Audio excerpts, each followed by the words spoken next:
The next match is the compound junior mixed team, where we have a team of Denmark against the team of Colombia again. Denmark, very strong archers in this country in compound, and Colombia, I think we have talked enough about how good Sara is, and with the strong support from Camilo Cardona. So from Denmark we have Tanja, Jensen and Stephan Hansen, and from Colombia Sara Lopez, the champion Sarita, and Camilo Cardona. And for actually both of these teams, it's the same team that shoots the mixed teams at all the senior World Cups. Totally right. So, I mean, tons of experience between the four. Many the finals. Four of them on the field right now. So,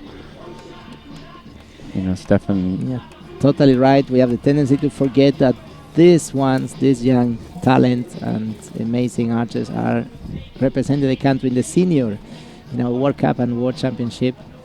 And they have met several times, many times. They know each other very well, and they are in a top level scores, even being juniors.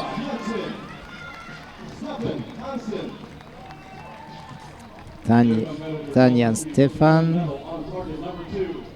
The team from Colombia, Sara, Lopez, Camilo, Cardona.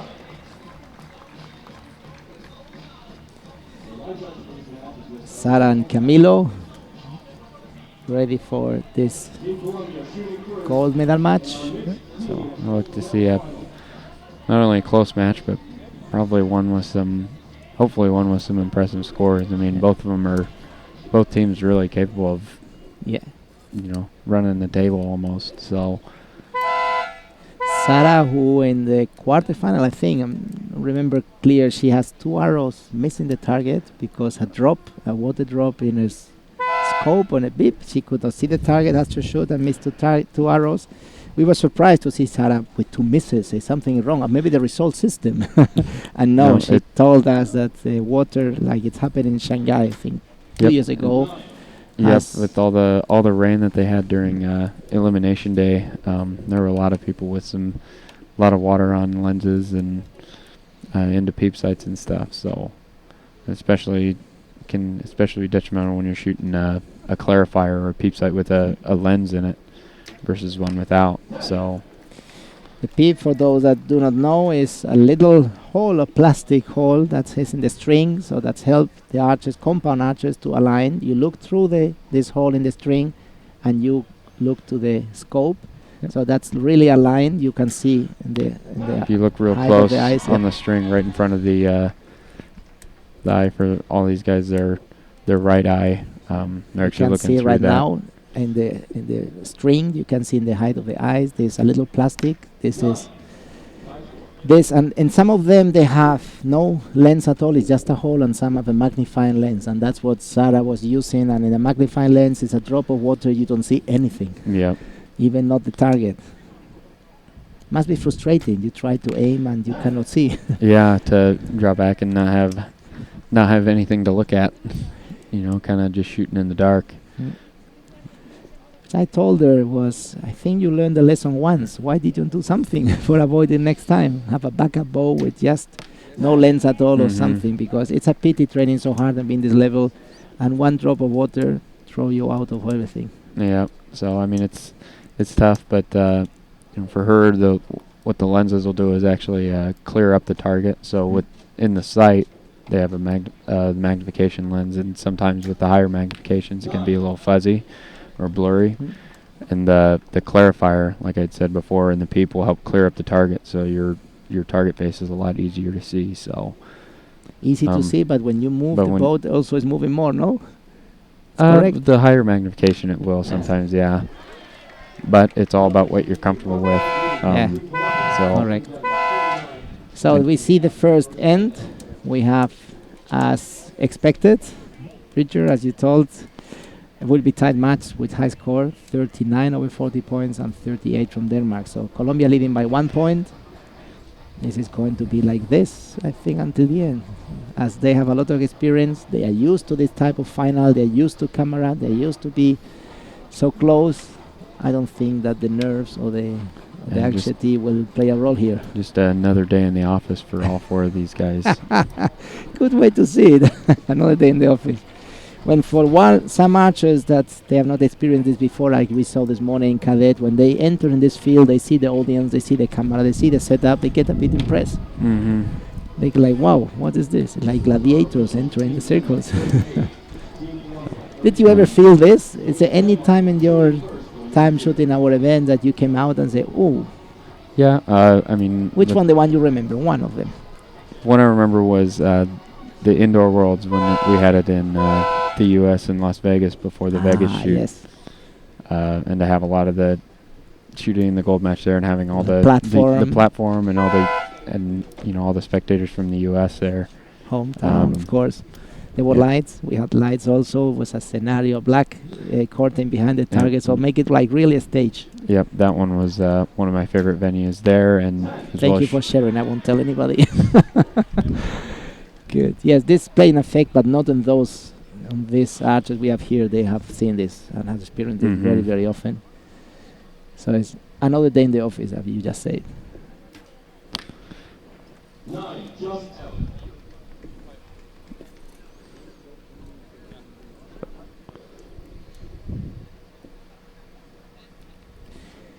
Good for Sara. There's no rain today. No way that a drop can go in the wrong place.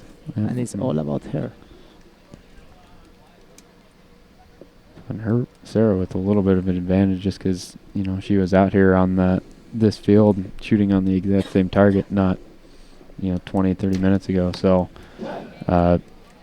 she's already kind of got an idea of how the wind is acting and how the wind is affecting her arrows. So very good point. It's true, she was here before. She knows what it is. She knows how to read the wind. She knows that what is happening when the other team, the Danish team, Tanja and Stephan, is the first time they touch this scenario. But it seems that they got it right. Not affected them very much.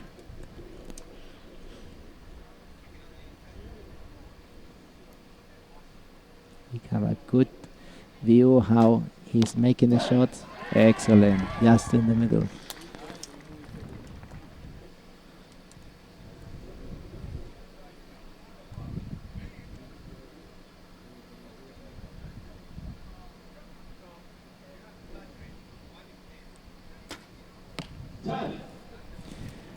Sara back to the center. Colombia with a chance to lead by one. Maintain their 1-point lead here. Camilo actually hasn't missed a 10 yet. And he decides to keep that going. Yep. On the line, but counts. We have Colombia 78 against Denmark 77. Still tie. As it expected to be until the last arrow. Two teams with amazing experience. Who knows what is to deal with all this tension on the field of play. Fighting for the gold. Denmark, which will host the World Championship very soon. The end of July. Yes, the Senior Worlds in Copenhagen. Correct, World Archery Championship in Copenhagen. When a record of participation, 100 countries are registered. We will have a record of number of archers, record of countries, and having seen how the scores are evolving this season, probably world record in score as well. The level in this season has started very high from the beginning. Yeah, and like I had mentioned before, with it being an Olympic year and Olympic spots on the line for a lot of these countries, a lot of the countries going are bringing full recurve teams. So well prepared, well trained, and looking for these Olympic spots, which are so important for all the federation that justify the funds they have put, the work they have done, trying to go to this Olympic dream in Rio 2016 next year. We're talking this morning when John as well with the design of the t-shirts. It's getting more and more professional, nice, cool looking uniforms. Denmark before always had just a red red shirt. Now they've got a cool a cool one. We saw Cool the cross US on team there. as well. You have quite elegant and nice. You have the Colombian team with the British team. So all the teams start getting individual design, quite cool with the names, what is obligatory for the archers. But then they have some personalization. They have some sponsor. Really a good looking image. So having a team properly uniform with that design, a special design for the national team. Keeping 10 after 10. No one drop of wind. Wow. That'll actually tie it up for. That's hurt. That's hurt. So that'll actually tie it up and make it even more interesting than it was earlier. Yes. So.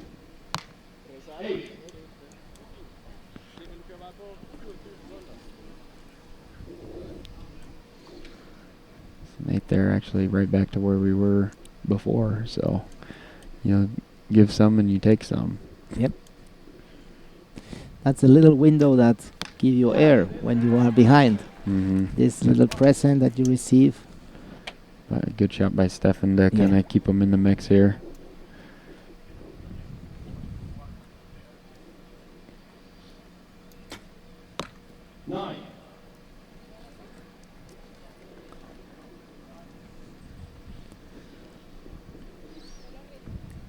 He needs a 9 to tie or a 10 to lead.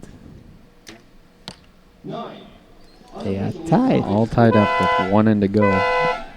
So every match today has been and now really close. Colombia give a bit of space, and Denmark did it also with this 8, and then Colombia tried to come back but made a 9. So we are 114 to 114, tied exactly as 3 ends ago when we start with 0. But just 1 end close to finish. So we are deciding this gold medal match by 3 arrows. Sorry, 4 arrows to each of the archers we are in the mixed team. We see how the judges confirm the score when we enter this score in the TV graphic. Is coming from a spotter who is watching with the scope the score and make a manual entry. But then the judges has to go to the target confirm with the archers agents being there to represent the archers. And when it's confirmed, the judge call by radio to the result team and the score is official. So when we have liners, is the moment we correct the score, and has been confirmed. There is same score. So we have a tight match right now with 4 arrows to go.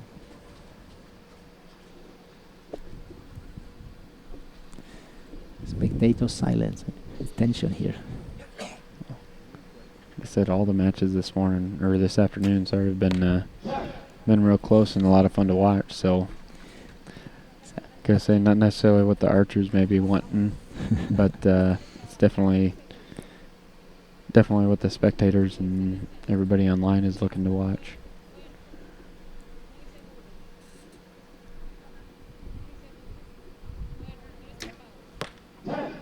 He know how important was this shot, eh? He took his time and made a good shot. He was taking the time. He knew that he cannot give another opportunity if he wants to be there still in the match. 2-10 to start for Colombia, and let's see how Denmark is dealing with this. Definitely put the pressure on. Very close. It was a 9.